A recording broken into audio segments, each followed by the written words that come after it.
पान पान, बनारस की पान पान।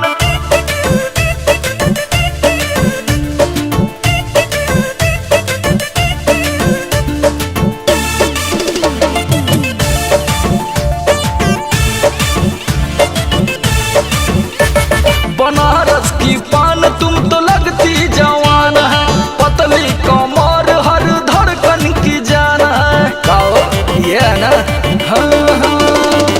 बनारस की पान तुम तो लगती जवान है, पतली कमर हर धड़कन की जान। पुली खाइल कसम सब तोड़ दोगी तो। तुम तो धोखेबाज हो, मजा लेके छोड़ दोगे तो। अरे तुम भी बड़ी चालाक हो, हमको लूट के छोड़ दोगी तो। अरे लड़कियां भी अजीब होती है यार। नहीं बाबू, ये तुम्हारी गलतफहमी है। पहले शॉपिंग बहाने लेके जाती है, फिर एप्पल का सेट की नवाती है। सही बोल रहे हैं ना?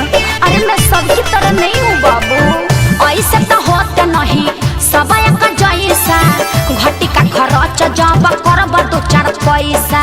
बाबू मैं तो अपनी हूँ ना। दिल के टहनिए के बेर झक छोड़ दोगी तो। आहा, अपना के शरीफ बुझता रहा। तुम तो धोखेबाज हो, मजा लेके छोड़ दोगे तो। तुम भी बड़ी चालाक हो, हमको लूट के छोड़ दोगी तो।